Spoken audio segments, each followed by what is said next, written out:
Why, hello there, ladies and gentlemen. Today I will be reading some of my stories that I've collected throughout the time I've been into this wonderful city of Vyyrahk. Now, I'm currently sick, which is not great at all. But, you know, it's alright. But today I will be reading not that, that is wait. Let me just gloss over this. It doesn't really matter. Why? I don't know. But yes, I'll start reading from 9 to 1 for reasons which something, I don't know, I just want to. Now today we are starting with Tundras of Varcia. The story is by Asceno. I butchered that horribly. Now,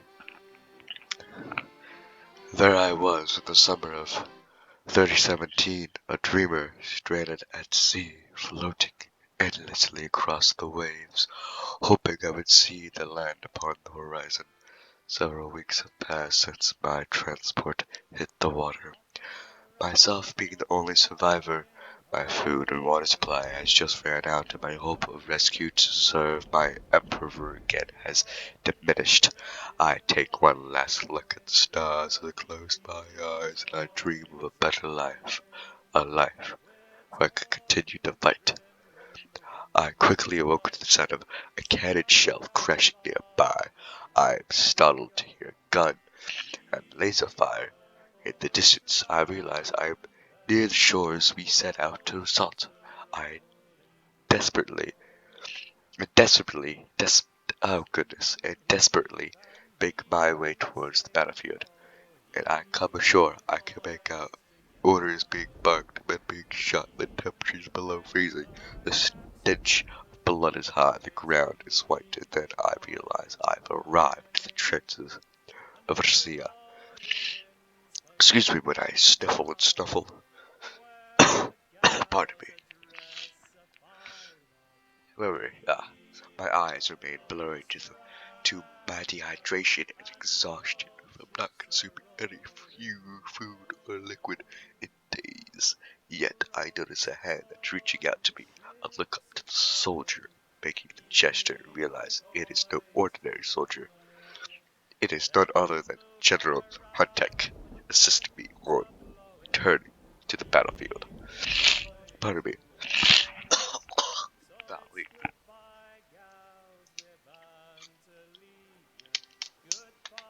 I am taken back to base, where I am then fed in our barracks to replenish my strength. Rest up, soldier, your training begins 600 sharp, says the barracks centurion. After only a week, my strength is back to its optimal levels. I board a dropship with my comrades. I with only, golly, excuse me. I board a dropship with my comrades, armed with only our STA-55s, miniguns in our wits. For Emperor and Homeworld, chants General Nitronics, that's the word. General Nitronics Vastek over the battle comms. We shall not surrender. Show them the power, a true Vaktovian. Glory to Vaktovia. A moment, hundreds of thousands of Vaktovian soldiers drop out of the thousands of dropships. Yes, I read that right. Of the Vaktovian 8th Fleet landing on the Tundras of Varcia. We surprised the enemy, and the men remaining of the Canton Strategic Protocol retreat back to the mountains, chased by our jet bike cavalry air forces. The Vaktovian banner is then placed on the battlefield, signaling our victory over the battlefield itself. Excuse me. After many Vaktovian lives being taken, the Vaktovian Empire has finally risen victorious over the mercenary forces of the Protocol. The hundreds of war prisoners and traitors to the Empire were then lined up to be beheaded in the courtyard of Stronghold Victa. I was chosen by the Emperor Vactus to be one of the executioners for my heroic survival at sea and return to battle. He looks down at the prisoners as I raise my rifle. Any last words? Says General Astral Strike, which I think, with my own two eyes have seen. Such a great man, I must say. Enemy remains silent as the general lifts his hand in the air for the order of prepare. His hand falls, and I, and the other troops pull the trigger, and justice strikes our foes. We have reigned victorious over CSP, and we continue to remain victorious to any enemy who opposes us. As the enemy is wiped out and our soldiers return home, the citizens of Vaktovia cheer out, "Glory to Vaktovia! Long live the Emperor!"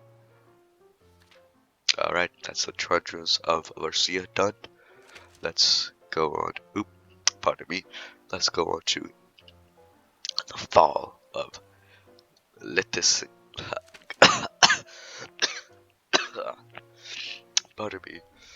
The Fall of Litisian. Please excuse me, my fellow Vaktovians, if I butcher these names and words.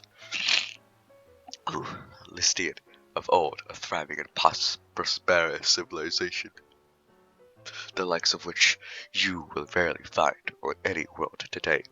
From far and wide, rally people of different heritage, culture, and race, for this planet was the hub of all galactic commerce, the core and heart, the jewel and crown of the galaxy. Listian was, by any man's standard, whether it be the young babes, the most weathered elders, a large civilization, perhaps the largest of its time. Great towers of white and green, proud buildings, spacious in length and in width, occupied by people of all trades. Whether they make their living from arts or trades, it was prosperous, great warriors. Yes, I'll just make sure not to skip over anything. Great warriors of old, overlooking the vast lands and cities under the control of, under the control of Listian. But alas, golly, I hate being sick. All good things must come to an end. The years dwindled, and so did the strength of the Listians. In the days of old, and countless soldiers in such numbers it could be described as a sea of silver, steel, and bright iron. Now remained a few mere thousands. The dominion of the Listian, when spanning across planets uncountable and stars endless, was reduced to a few star systems. Pardon me. With this aging paradise, discontentment rage in its streets, echoing from the throat of the high lords and lowly plebeians alike. The vigorous Listians who upheld the peace were brought under siege day and night for threats both domestic and foreign. The bitter adversaries of Listian, those who had fallen to their valor in days past, sought to undermine them. To bring them to kneel. Years of instability wore down the proud soldiers of Listian as a lost world.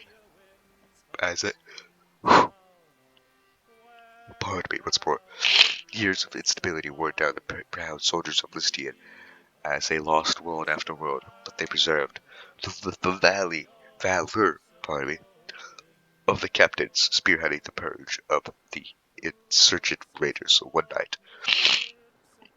in light of the moon and stars, a great host of their enemies united in rage and lost. I read that wrong. One night in light of the moon and stars, a great host of their enemies united in rage and loss breached the whole world's orbital defenses. The attack was described as an epidemic of raiders. The epidemic it was, for Listian suffered as if the plague had hit. The wrath of the invaders was beyond human. In the rise of the sun, the defenders were defeated. In the wake of the attackers, a mountain of the fallen remained.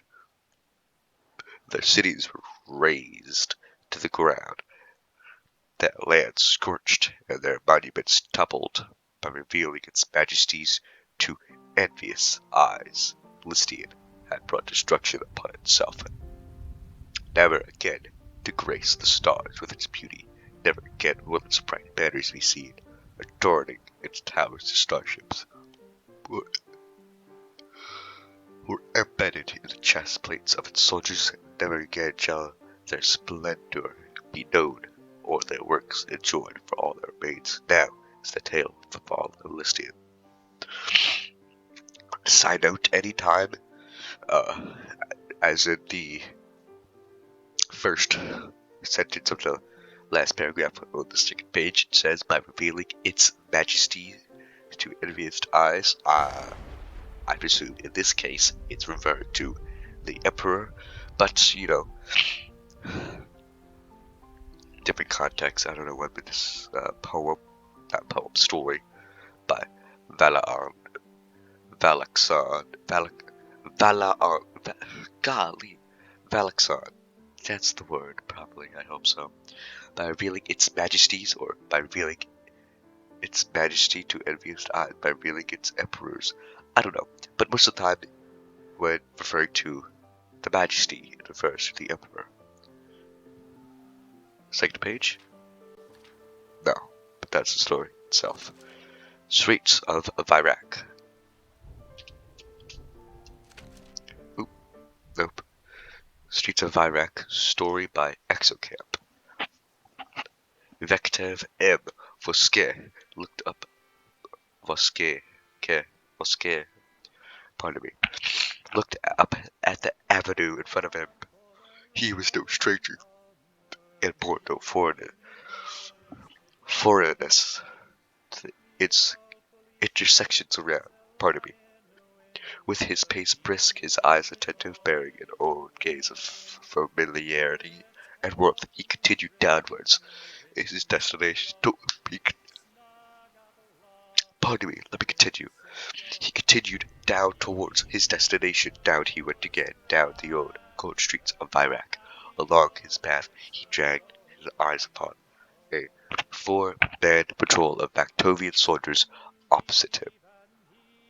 No cadets this time, perhaps they were being used for operations or patrolling the shadier areas of the city. The poor fools. The lead officer locked eyes with Vectev, his line of sight unbreakable, focused on the citizen's expression of neutrality. Did the officer see the weariness in his face? The eyes of old battles or of old trainings? The eyes of a man who had many times over been thrust into the heat of a firefight, but in not but a second his question remained unanswered as the officer withdrew his hawkish sight.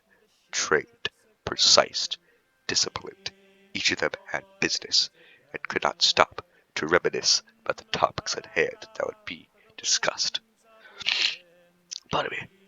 Excuse me 1 minute.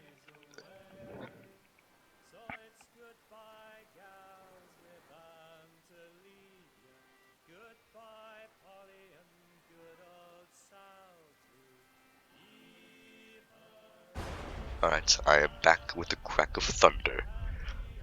The upper-class districts were filled with the extravagant elite, indulging in their lavish lifestyles of luxury and self-importance. For some, Vyyrahk was a dream come true. Much splendor and glory had been assigned to the capital, and many within the ever-expanded empire dreamed of walking these same streets Vectev wandered through. Perhaps they could get their wish if they were lucky or strong, either connected to the military apparatus or trained enough to win the competitive fight to the death game shows that dominated the airwaves and souls of the empire. Pardon me. Vectev couldn't see the reason for all the fuss. Perhaps it is the Taurus mentality that is ever prevalent. An example coming to his mind being the industry that once dominated the shores of Arcadia's New Alexandria before their war with Vaktovia. Absolutely. There were some sights to behold under the blue and white skies of the city, but was it truly worth the costs? He supposed it was a question to be left to the individual. A groaning plea snapped him out of his thoughts. Speaking of costs, there, in a side alley, lay a man. Pardon me. His clothes torn, his body weak and shaking, his eyes glazed, and his hope diminished. A sign made from cardboard lay next to him, begging for imperial credits to keep himself alive for another day. The streets of Vyyrahk are cold. Vakhtev thought. He decided to at least give him a few credits. His token of gratitude, even if it didn't appear that the man had served for long. After a long-winded affirmation of gratitude, Vakhtev dismissed himself from the man and continued on. As the gentle winter breeze ruffled through his coat, Vakhtev took a minute to gaze upon the sky. To his right he noticed the ever-present views of the industrial districts, the great towers of smoke imposing themselves upon the blue heavens above. Hard at work, they puff and puff out their fruits of labor.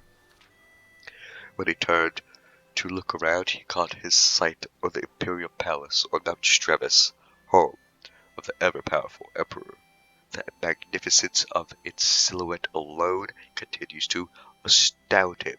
The spires upon the base which tower over all, their mark upon the skyline of Vyyrahk, representing the superiority of the throne. Sometimes he desired to bring binoculars so that he may have a chance of seeing movement through its grand windows.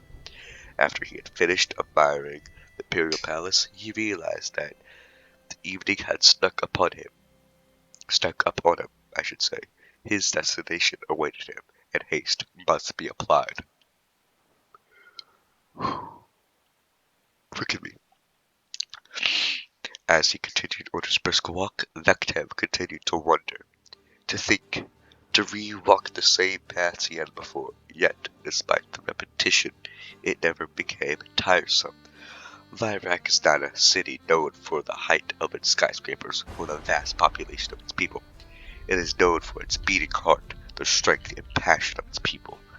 The beating heart that beats no matter what dark times befall the Empire. The beating heart of Vaktovia. Vakhtev gazed at the beating heart, and his heart beat with it.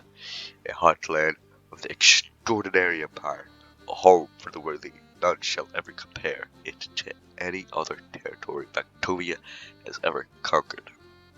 Nor shall they ever raise the core of the city's life, for Vyyrahk beats, continues, marches. I read that wrong. Forgive me. For Vyyrahk beats, continues, marches onto the drum of the Empire and the call of its people. He glanced forward at the city before him. He saw that the market stalls were still haggling with the customers. The patrols kept marching on, the smokestacks kept bellowing, and the lights were illuminating their telltale glow upon the evening sky. Yes, it is quite clear the streets of Vyyrahk would always live on. Why, as I mentioned, the Imperial Palace, it is such a beautiful place. I've been there, I think, once, and I've talked to the Emperor of this fine empire. Great guy. Immortal, supposedly. But if he dies, there's a process, whatever. That's irrelevant as of now. What I've came to here to do is tell you stories. The Rise of Vyyrahk, poem by MrkSights. A forgotten city of the past, which was reclaimed for us at last. A city that was naught but dust, now strong and bright stands before us. A city that was full of blood and sweat is now a city of Vaktovia that you will never forget. Glory to the comrades who forged and mined, who built a city to last all time. To my brother and sisters of Vaktovia, this is for you, a city of greatness with great value to my emperor, for your words were true. Now all I can say is, we thank you. Glory to Vaktovia.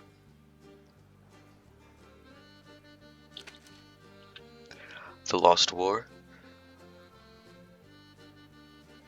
Just having a look around. The Lost War, story by 12ZXC, 123ZXCVI. Yeah, I suppose it'd be a 1v1. Let's see. Nope, just 2 pages, I should say. The Lost War. It was a dark night. The howls of the war could be heard for miles. The artillery would rapidly fire as we rushed the trenches.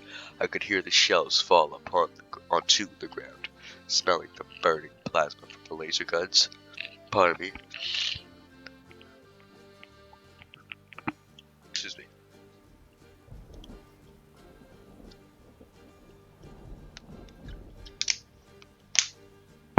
This was the first time I felt fear. Pardon me, I read that wrong. This was the first time I felt actual fear in my blood. As a Vaktovian, I didn't think I would have such an emotion, but I was wrong. All I could think of at the moment was to run and survive. So I ran and ran and ran. I saw some of my soldiers get hit by the blasts, and it was horrifying. I saw my friends die in front of me. As I got to the trench, I could hear the screams of my comrades from above. We waited for our centurions to give the word to fight back and to take over this foul land. But only silence came after. Some of us thought they left us to die, but I knew it wasn't true. We were low on men, weapons, and supplies. I won't lie, I was scared to death, knowing this may be my final hour. Pardon me. We thought this was it. We thought this was it. We will make it out, but in our hearts we knew that even if we die, we would die for Vaktovia. As the enemies came closer, we fought and fought till the last man. We fought for what it felt like forever. I mean, every moment an eternity, but eventually the explosions and blaster fire stopped. It was just myself and a handful of other men left alive. We huddled together as a group in the trenches. We knew that this was it. We started telling each other about our lives and what we would like to do later on. Excuse me. We started telling each other about our lives and what we would like to do later on with our futures. We never met before that day, yet at that moment we felt like blood brothers. As the barrages began again, the enemy grew closer and closer. We were using the last of our ammunition. I told the men not to give up, and always look forward, no matter how much they might want to run. The Empire won't abandon them. I would be lying if I told you I knew that backup would come. I thought to myself that no one is going to save us from this foul land. And then, when all was dark and no light could be seen, there were the 6th Fleet descended through the atmosphere. I could see thousands of drop pods raining down to the battlefield, completely reinforcing the last of the soldiers who were in the trenches. It was at that moment the hope of the troops was reignited with renewed passion. As the reinforcements arrived to relieve us, they said they'd extract me from the field, but I refused. I told them I would fight for Vaktovia to my death, and I stood up. I saw the enemy retreat as our forces came to assault and destroy all that tried to challenge the great Vaktovian Empire. And, nope, 4, there we go. A Dark Night, a poem by Oboma. A rainy night, in darkness and secure, the breeze from the wind now felt and sure. Prepare, prepare, echo through the base, marches, formations, and yelling, as I and another stood forth. Something was wrong within this night. Replenishment of adrenaline, something was known. Looked over the wall, and what I saw was not at all what I imagined. The structure was null, but whilst the rain fell, we continued to call for Vaktovia.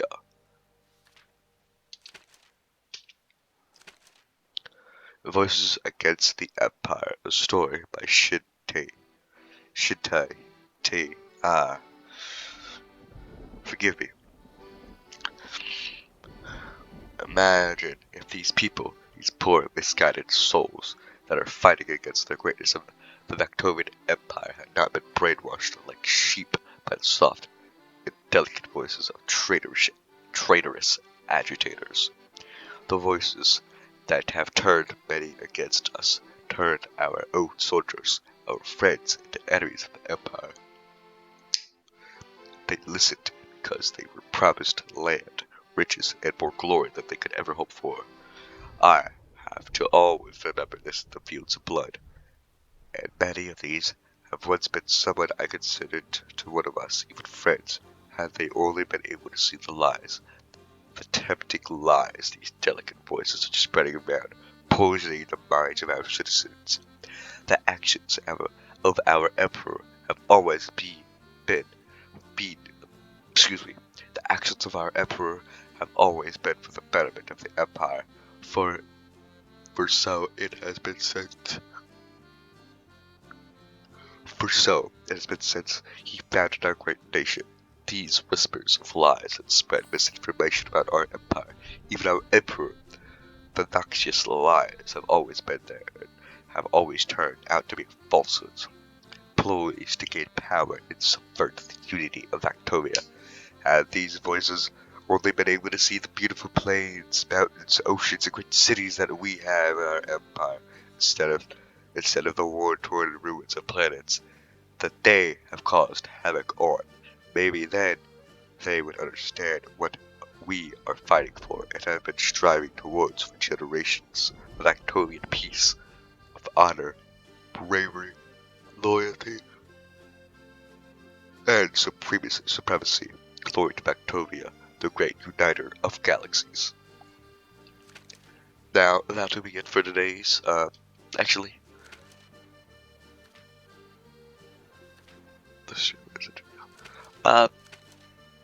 yeah, this was found. Politics and Cultures of Vaktovia is found in the college within this district, which I won't be reading, but I will be reading the history of Vaktovia, Volume 1. Maybe the next time I'll do a reading session about these poems. I can assure you I certainly do not have the books. I'll be going back to the library and double checking for anyone who comments they want to see more. But let's not get ahead of ourselves, or let I not get ahead of myself. The History of Vaktovia, Volume 1. Many centuries ago, Vaktovia was a planet divided by war, fueled by cultural differences. The world was separate. Okay, excuse me, I will get a tissue this moment.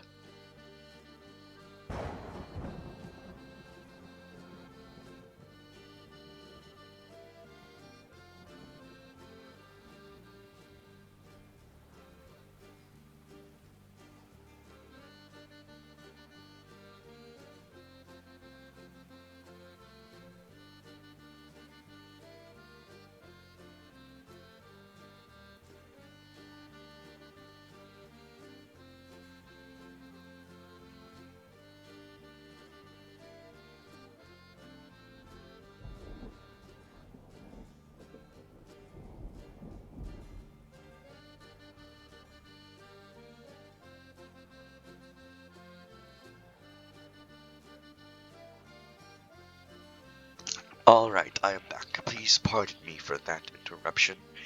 I finally got whatever nastiness of the virus that's in me out. And where were we? Yes, here. Many centuries ago, Vaktovia was a planet divided by war, fueled by cultural differences. The world was separated into three main realms: the civilized medieval kingdom of Constantin. Medieval kingdom of Constantin was the largest realm, existing mainly along the coast of the Eryx. Boy, if I was smart. Sea, where they thrived off the fishing and seaboard trading. Stop here. If you want me to, I could go to the museum in the upper district. The upperest district, if anyone would like that. I could have, a guide for you, ladies and gentlemen, boys and girls. If you would wish that, then, sure, I have time.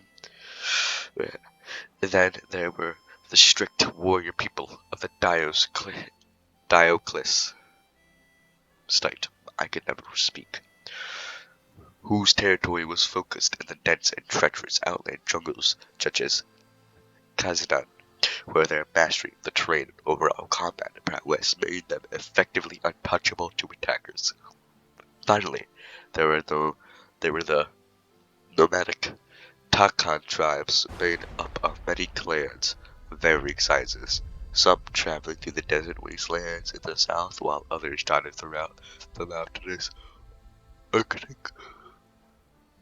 Excuse me. Excuse me. Here. Uh, while others dotted throughout the mountainous Arctic highlands in the north. At this time, the planet was even called Vaktovia, for each realm spoke different languages and had their own names for the world. The history of these ancient eras are soaked in blood and violence with few records of historical events. These were the dark ages of Vaktovia. Excuse me. As time went on, standards of technology, culture, culture. Can I ever speak? As time went on, standards of technology, culture, and average level of education naturally improved as each realm advanced in an Age of Enlightenment period. Constantine beginning the most developed of the three. Around this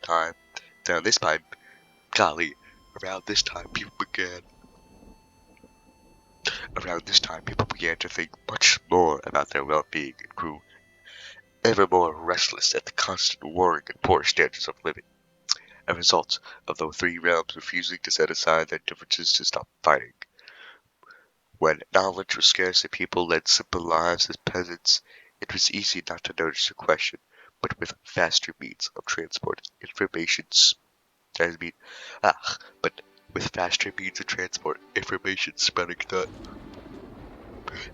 spreading throughout through newspapers and golly, excuse me, and expanding means of expression through art and poetry. The average worker was starting to question these wars. As friends and loved ones continued to die for these pointless causes, and he stopped seeing the rivaling realms as their main enemies, and instead started resenting their own leaders most of all. Thoughts of revolt and change were becoming more widespread. It was a tinderbox waiting for a spark. This was when a young, charismatic local landowner in the Constantine Kingdom began using his popularity in the old portside fishing city of Vyyrahk to host underground meetings with fellow compatriots, looking to discuss forming an organized movement to topple the reckless leadership of the kingdom and establish a new government that would seek peace. This individual became known to those of the time as the Prophet, for his radical speeches held in the town square, now named after him, entrancing the crowds with visions. Let me read that part. For his radical speeches held in the town square, now named after him, entrancing the crowds with visions of a new world that was free and united in peace. A completely alien yet alluring concept to people whose parents, grandparents, and beyond had only ever known war and struggle. It did not take long for these movements to gain an immense following with the oppressed population of Kazakhstan, and soon it led to a full-blown revolution, now known historically as the Great Revolution. Wanting to be a force organized enough to form a government, the revolutionaries coined the name the Visionaries Alliance of Kinsmen, or the or the VAK, with a raised left fist as a symbol on their flags, as a show of defiance and strength. Now known as the Vaktovian Salute, supporters of the revolutionary and members of the new VAK, party began being referred to as Vaktovians. And the name stuck. The exact details of events are not well documented, but it is known the revolutionaries quickly overwhelmed the government, which was already distracted fighting the foreign realms, and was generally ignorant to their people, so much so that they barely even realized they had a revolution on their hands until it was too late. The Vaktovian the VAK took official control of the kingdom.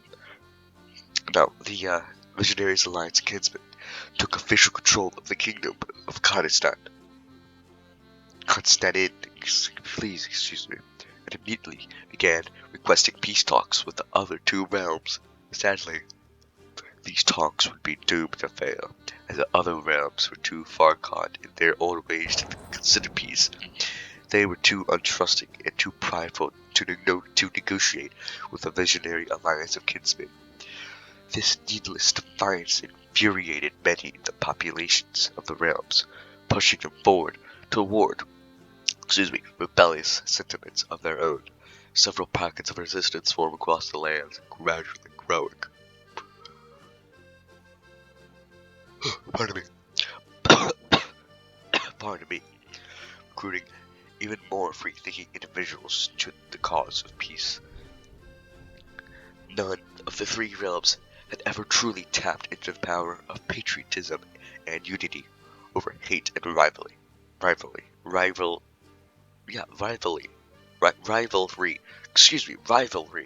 Golly.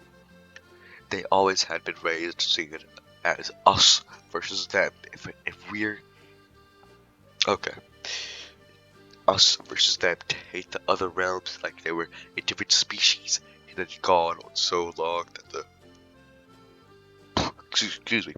societies had become exhausted and numb to the old hatred they once harbored. This mind-blowing concept of being one united people, of not just being allies, but actual kin, of seeing the world as a single realm instead of three. It was something completely alien, yet it was that change from the endless cycle of war and death.